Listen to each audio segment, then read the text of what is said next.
The time is now 10:32 a.m. and the board is returning to open session.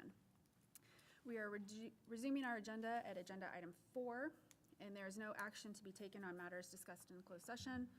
So we will proceed to agenda item 5, public comment related to August 11th, 2025 agenda items. Ms. Taylor, do we have any public comments? All right. Thank you. With no comments submitted, we will move along with our agenda then.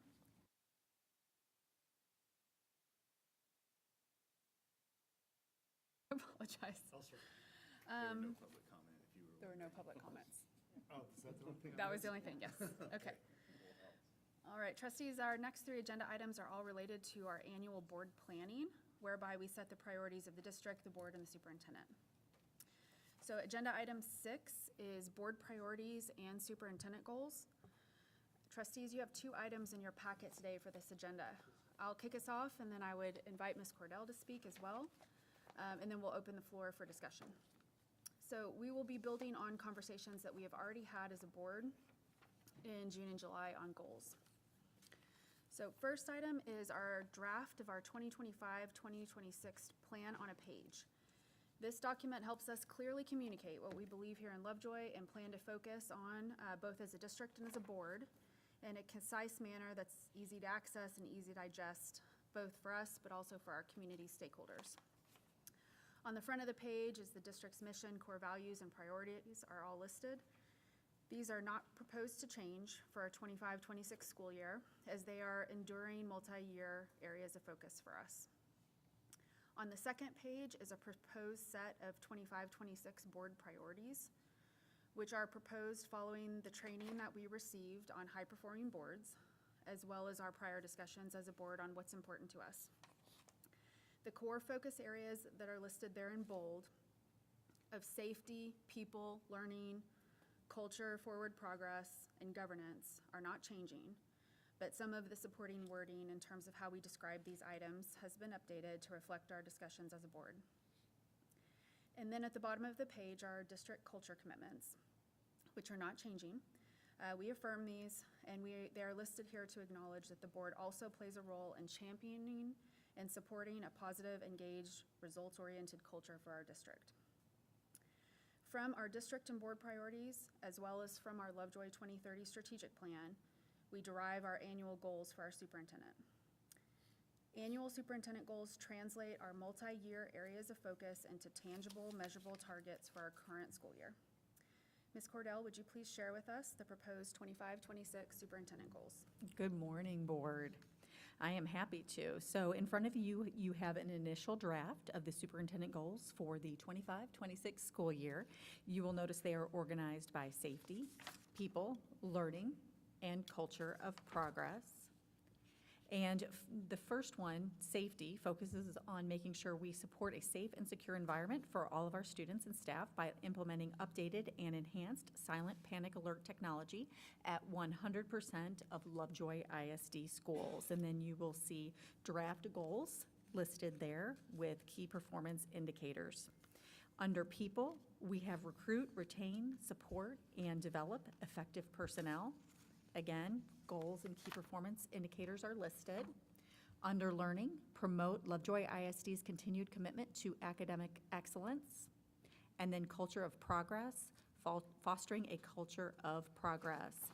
You will notice that we have also taken our Lovejoy 2030 strategic plan, strategic targets and strategies, and crosswalked those with each of those goals. And I have appreciated the ongoing feedback and conversation as we work on the development of these goals for the 25-26 school year. So board, I'd like to open a discussion now for questions or comments on both the proposed board priorities and the superintendent goals. I'll just say, I think we've had conversation on this both with our, during our Team of 8 training and ongoing over the past couple months. I think it's been a good process to look at these every year. I am also looking forward to, I know one of these is talking about doing some additional work with the strategic planning, updating that community involvement in the process as the year goes on. I think right now, everything is aligned. I agree with not making significant changes to the, for example, our plan on the page and our mission and some of those things, but that would be a place where the community could have additional involvement as we go. I mean, I like that Katie cross-references previous kind of the strategic plan and where these things fit in. I think she does that throughout the year as we're looking at action items and different points that we're focusing on. So continuing to do that, making sure that not only that we're pointing to where we are working, but then just making sure that we're constantly revisiting that strategic plan and making sure there aren't areas that are ever slipping through the cracks that we haven't addressed also. So those would be things that I'd be thinking about as we continue this process, but I really like the format.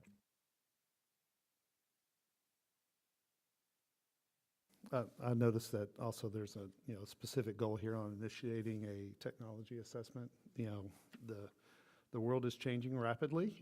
There's a lot of environmental influences on our students, and I love that we are now taking a look at that even with a very specific goal. It's not that we haven't been looking at all these things and having a nice process around technology. It's just now we're kind of elevating that a little bit. Appreciate that in your goals. We'll just need to be flexible if the state legislature changes anything regarding the STAR test around the STAR goals. Yeah, just to piggyback off of what Mark said, I think I'd like to see more input or more feedback on the STAR goals, and we can talk more about how those align and continue to work on a draft of those. I also appreciate, like Trustee James mentioned in our team of 8, we talked a lot about retaining and attracting talent, and I really appreciate how Katie has specific administration of staff surveys on her goals. I love that alignment between our board priorities and the superintendent goals.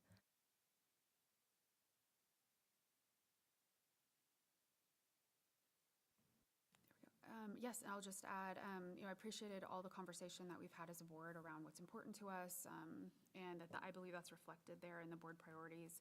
I just wanted to thank Ms. Cordell. I think she took a lot of feedback from the board along the way, and we were really pleased with how that was incorporated into her proposed goals. So it definitely gives us a cohesive and specific set of targets for us to plan our 25-26 agendas around. Yeah, and I have the same comments that have already been expressed, about what's important to us and how we go about things has not changed significantly year over year, and that's part of a multi-year intentional analysis of, priorities and goals, and that's just continuing again for this year. So. With maybe some additional definition or some additional example language being added to the priorities, but otherwise, they're the same priorities that we've held as important over the last few years, and we're just continuing that work. I think it's much easier to plan for the current year when you had a good plan the previous years and you had a good structure in place, and we can just continue the good work that we've been doing. Any further discussion? All right, we're going to step forward to agenda item number 7, which is our Board of Trustees activity calendar and meeting calendar. So trustees, you have 2 items in your packet today for this agenda item as well. First is our board meeting calendar, which lists the dates and times of our planned board meetings and workshops for the 2025-26 school year. If you will recall, we initially discussed and adopted this calendar at our May 19th board meeting. However, as a result of new legislation passed in the 89th session, school boards are no longer permitted to hold board meetings or workshops during business hours. With this law change, as of September 1st, with this law change, some of our planned board meetings on our calendar will need to shift. So at our last board meeting, we discussed and came to consensus that our Wednesday morning workshops would move to Monday evenings, wherever workshops were scheduled, and therefore the proposed calendar revision in your packet reflects that change. The second item in your packet is the board activity calendar. The board activity calendar reflects planned board meeting agenda topics and other board activities that may be anticipated for the 25-26 school year. We plan this out in advance to help ensure that we have the structures in place to effectively oversee the district and our goals for the year. And we also use it as a communication tool for our community to know what's going to be coming up in the future. So board, I'd like to open a discussion now for questions or comments on both the proposed board meeting calendar and the board activity calendar. So the morning workshops are now moved to Monday nights on September 17th. That's an evening. Yes. I forget. And for point of clarity, I think we're just moving the spring workshops that were scheduled in the morning to the evening. I think the fall ones were already set for the evening, I believe. The September one is actually on a Wednesday, just because some other items that were conflicting for the district, so good call. And then I noticed, or I think, and Katie helped me point out, on the board activity calendar, the very first line says August 26, and then goes down to September 25, so I've got a typo there. That should be August of 25, then followed by September of 25, so we'll get that corrected. And then I think, you want your leadership, Lev?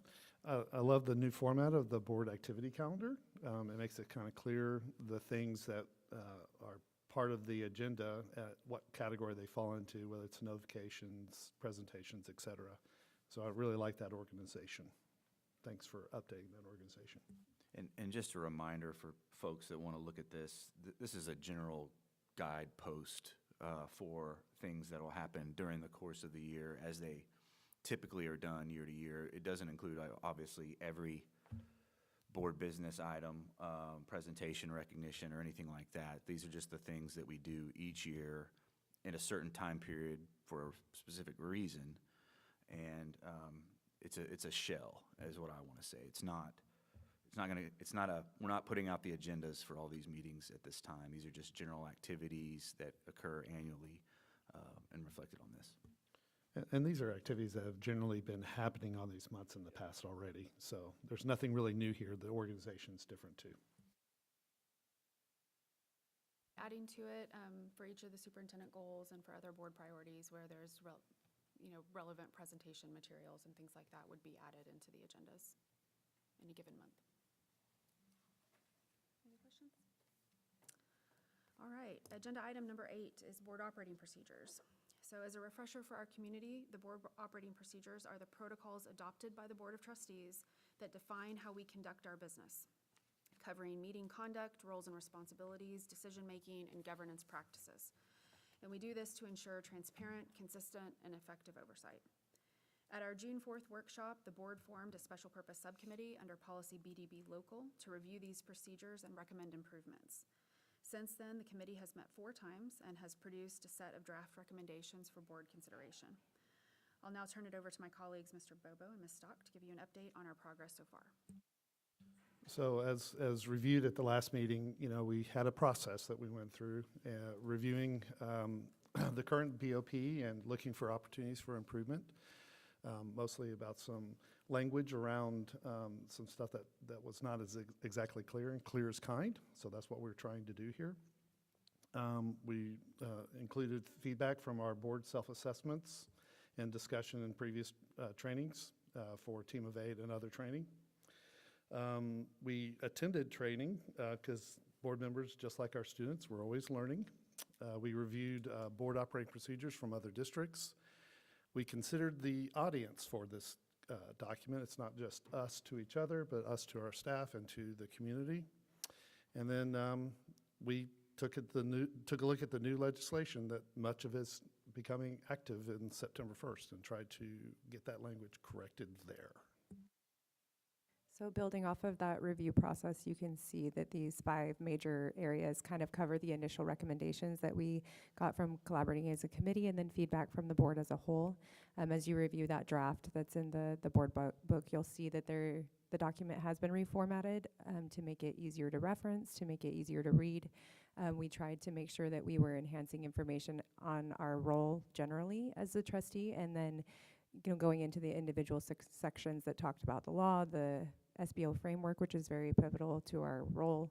The third bullet just talks about how we enhanced information on onboarding. Obviously, as a new trustee, that was something that I could speak to, and so we now have those sections that outline that. And then we incorporated the changes, as Trustee Bobo mentioned, that are driven by new legislation. And then the fifth thing just talks about the annual certification of board member ethics and governance norms. This is a practice that we saw across many districts, and so wanted to make sure that we were implementing it to be the best trustees that we can be. Right, so thank you very much. So trustees, you've seen drafts of the committee's work, and a current copy is included in your packet for today. So I'd like to open a discussion now for questions or comments on the proposed board operating procedures. I expressed this at the last meeting, but I want to thank the committee members for their work and cutting their summer short in order to deliver these recommendations and this current draft of the operating procedures. And I think there was a purposeful and intention approach to how you guys did it, which I appreciate, because we didn't fix problems that weren't there. We basically took what was there and enhanced it. And I think that's shown in the draft, is that there's more explanation and there's more enhancement of what we were doing as a board. And so I appreciate the work that was put in towards that. I think it's great. I think this is something that we'll be proud to publish and show I think the work will speak for itself this is not changing very much about how we operate as a board, I don't think. I think we've been doing a good job, but I think it's taking out some ambiguity and putting details in places that will help anybody in the community understand who we are, what we do, how we do it, and a lot of good details. I think we've incorporated some good things that we found from other districts that had done this more recently. It's been a long time, I think maybe decades since a big overhaul like this has been done here, and it's probably overdue, but I think a lot of good work, and I think the finished document is something to be proud of. I just second what they said. It's very visually pleasing, and it's much easier to read now than it was in the past, so thank you. Okay, thank you very much. So trustees, thank you for the valuable discussion today on our annual board planning items. One of the most important things that a board is responsible for is setting the forward vision for the district, so this discussion was worthy of our time and focus today. There is some additional time in our calendar here for you to continue to reflect on each of these items or proposed changes, and we anticipate bringing them forward to a vote at our next scheduled board meeting on Monday, August 25th. So we will now move forward to agenda item number 9, which is an amendment to our District of Innovation Plan. Ms. Koenig. Good morning, Board. We are here to talk about our District of Innovation Plan. As you will recall, back in June, we discussed and made some recommendations and exemptions that were accepted. Our current District of Innovation Plan right now does not expire until April 24th of 2027, but due to some legislative changes, some state laws, we needed to update our plan, or we're going to present today to make a recommendation for the August 25th board meeting there. The first one, I just wanted to review our current exemptions. The first day of instruction, of course, allows the school to start before the fourth Monday in August. Out-of-district transfers, that was a new one we added in June, and that was basically saying that if a student was out of district and they were not, that basically in the best interest of the district, we could revoke the transfer. Probationary contracts, one that we've had for several years, doing a third-year probationary, and employment agreements were about teachers that were on intern contracts there, that we could give them an employment agreement instead of a probationary contract. We also had these other ones there, teacher certification, which we're going to talk about today, campus behavior coordinator, DEP for e-cigarettes and other vape devices, and unauthorized persons on campus. So those are 4 current ones that we're wanted to discuss with you today. The first one's on teacher certification, and you will know this came out of House Bill 2, And basically what it said, it made some changes that are going to impact in the future. We're going to do a small one, and then we'll revisit it in June, and probably for the next couple of years as the law comes into effect. I think there's some more changes for 25, 26, 26, 27, et cetera. And this one basically tells us that from now on, all parents will be notified if they have a teacher that's teaching the classroom that's uncertified or inappropriately certified. We do have some of those. Just some brief examples, like our trainers. They have master's degree, but they're also working with students there. We have an engineer that is not certified right now, but has a wealth of knowledge for our students, and I understand is a very well-liked class there. But those are some things that you'll see. But we will notify all parents of any of any student if the teacher is uncertified there. And I do believe Dr. Zambezi has some other ones that have to do with Chapter 37. Awesome. So in addition to the impacts that Ms. Koenig talked about, one thing that HB6 did was take a look at Chapter 37. And so some of the things that we've done in our DOI plan have to do with HB6 and Chapter 37, and those can no longer be omitted from a district's DOI plan. And so of the 3 items that fall under HB6 and Chapter 37, one of them is establishing a campus behavior coordinator. And so at each campus, and our DOI plan right now uses all of the campus administrators to be able to handle these things. And so we will now be tagging a campus behavior coordinator, or we're recommending we tag a campus behavior coordinator at each campus to be in alignment with this. Our assistant principals and things like that will still collaborate with families and know them very well and have relationships with them, but this just outlines what this requirement yields. Next, you'll remember last year, the committee added DAEP for e-cigarettes. We're able to handle first-time offenders in-house with ISS and education requirements instead of sending them to the DAEP. This requirement in the Student Code of Conduct changed anyways to where we handle DAPs with 10 days of ISS rather than DAP. But this will now be impacted by the DOI plan and the HB6 Chapter 37 requirements. Lastly, unauthorized persons. And so what the DOI plan currently states is that administrators can use their professional judgment and remove abusive, unruly fans or spectators or parents when attending school events. And the DOI plan will now go back to what it says in Chapter 37.105 that talks about how we will give a verbal warning and document that warning. And then if we do have to remove the spectator in this example, we will give them district documentation, which outlines an appeal process, which is what it says in the code now. This is just a summary of what we talked about with Chapter 37, HB6, CBCs, unauthorized persons, DAP placements. This is just a recap so you can see them right there of what's impacted by HB6. And any questions? So you're just removing these from the DOI document? Yes, sir. And the genesis of it is House Bill related, or it moves our ability to have these exemptions. Yes, mine was House Bill 2, and his is House Bill 2 and 6. 2 and Yes, 6. ma'am. Yes. So trustees, sounds like clerical, driven by legislative Yes. changes. Are there any further questions? This legislation made it easier for referees to remove fans if they're not behaving correctly? Yes, sir. 2929 actually lets officials in games have the authority to remove an unruly spectator, and they do not have to go through that process that we outlined, warning and documentation that an administrator would. Yeah. All right, thank you for the update. Trustees, this will come forward for board consideration and action at a future meeting. Thank you. Okay, agenda item number 10, consider an act on board policy updates recommended in TASB policy update number 125. So policy review and recommendations is a service provided by the Texas Association of School Boards to help us ensure that our policies are current and compliant with state law and best practices from around the state. Ultimately, though, local policies are owned by the board. So board, you will recall that we reviewed and voted on a portion of the number 125 updates at a prior meeting, and this agenda item covers the remaining 3 policies that were slotted for update number 125. Trustees, are there any additional questions?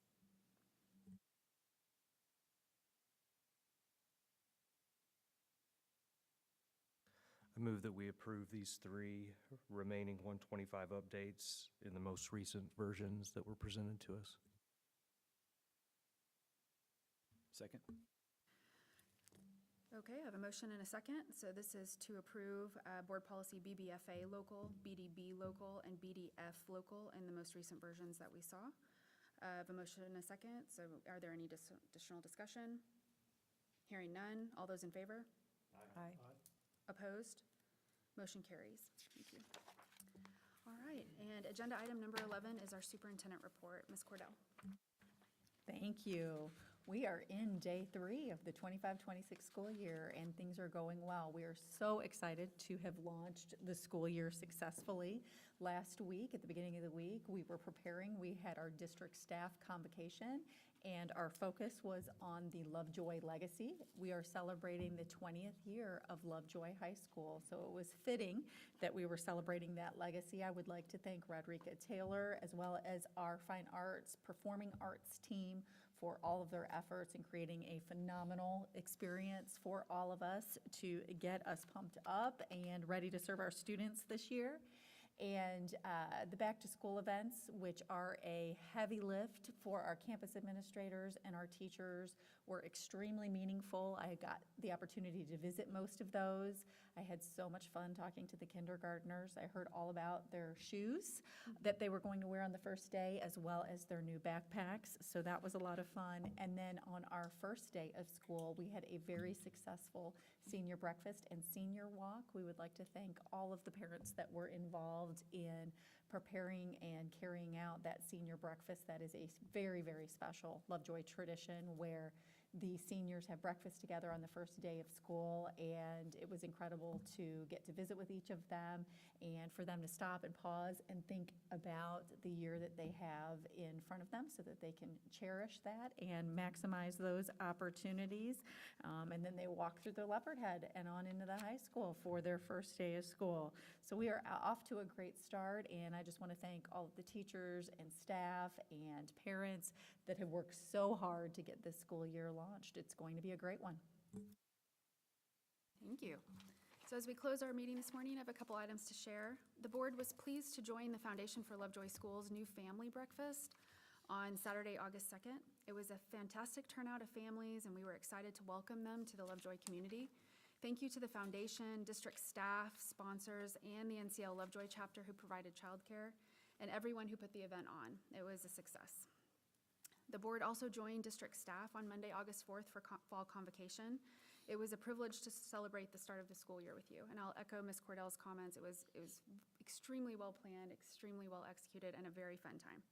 So thank you also to all of the student organizations who performed for us.